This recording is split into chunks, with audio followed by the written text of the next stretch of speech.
Governor Andrew Cuomo is at the forefront of that fight, and he's already written a book about it titled American Crisis: Leadership Lessons from the COVID-19 Pandemic. Governor, always good to see you. If we haven't even gotten the worst of it, as Dr. Osterholm just said, is it a little premature to write a book, kind of taking a victory lap? Yeah, good to be with you, Stephanie. No, what Dr. Osterholm just said is why you need to write a book, why I believed I needed to write a book to have the conversation, because we have to learn the lessons. Everything we're talking about today, Stephanie, we were talking about 7 months ago. We just still haven't learned the lessons. We have a terrible division in this nation. It's partisanship, it's hyper-political, and that's what we did with the virus. It became a political debating point. And it fell right into the divide in the nation, and people don't know who to believe. The masks became a political symbol rather than a question of public health.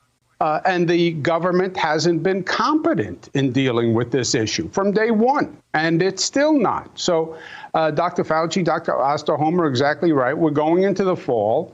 The viral rate will go up. Everyone predicted it. Government hasn't prepared for it.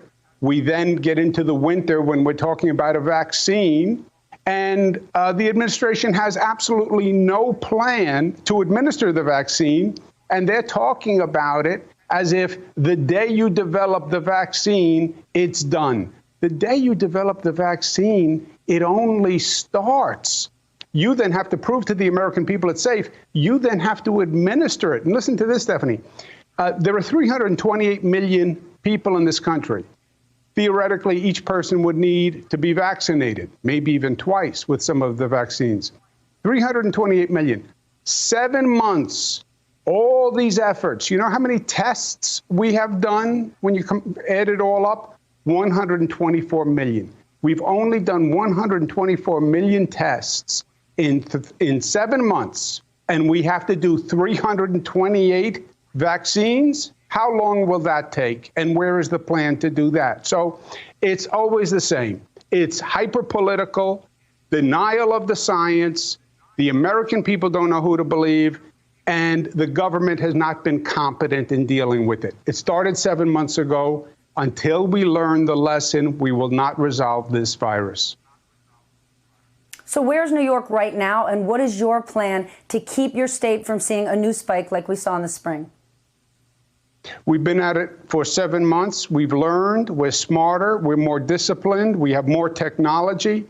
Where we are now is our infection rate is one of the lowest in the United States. And remember, New York is the place where the ambush happened. We started at the highest infection rate in the nation, if not on the globe. And now we're one of the lowest.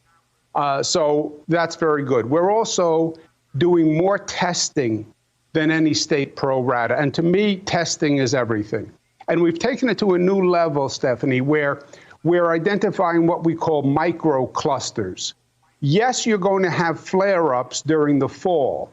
The trick is to find that flare-up right away and jump on it. And to the extent you have to do restrictions in a very tight geographic area, because there is no political appetite to shut down states anymore or shut down large regions. But you can shut down or restrict a neighborhood level if you have the data to find it. Technology. We launched with the Mayor Mike Bloomberg and Bloomberg Philanthropies a contact tracing app. Almost 1 million people have downloaded it. We've done it with Google and Apple, where a person can download an app and find out if they've been exposed to a person from the app. So it's about getting smarter, use technology better, and making government more competent to deal with what we know is coming, which is an increase in the fall. You mentioned shutdowns. Small fitness centers still not open. Small restaurants say there's no way they can survive at 25%, demanding how come big businesses are open, big box stores are making more money than ever, and we've lost thousands and thousands of small businesses. Do you need to reevaluate exactly how and what is shut down? Stephanie, you're right that the basic point there are inequities, if you will, because this is done from a public health point of view. It's not done from an economic fairness point of view. We're reducing congregate settings, right? You want to reduce density. That then has a different effect on businesses depending on their business model. But they're all public health laws. They're not necessarily designed to be fair among all businesses. And there has been a disproportionate effect. There's no doubt about it. By the way, small business, big business, how about workers? How about the essential workers who were asked to sacrifice their health and jeopardize their health while the higher income employees were allowed to stay home? So there's been a lot of injustice through all of this. More than anything, we have to just resolve the virus so we can move on. As you mentioned, countries are reopening. We are reopening our economy. We have not gone back in New York, but you have to resolve the virus to fully move on. And until you resolve the virus and develop a vaccine that you administer, you will still have this unstable economic reopening.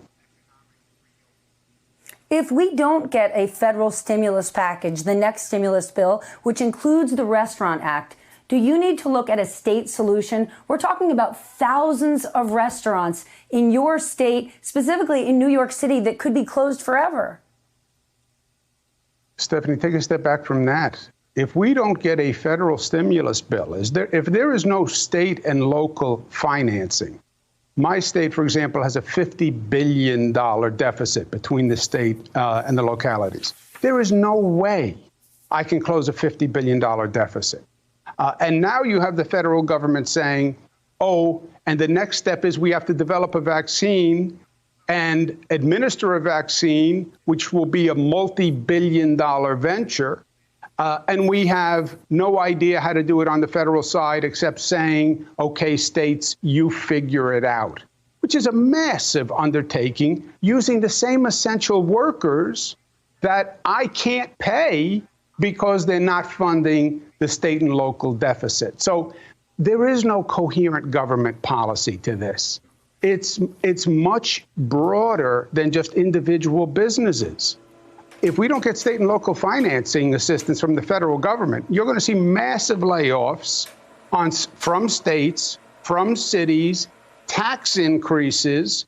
I believe it'll head us for an economic recession, let alone make it impossible to do this vaccine administration program that everybody says is the last chapter, but nobody is prepared for.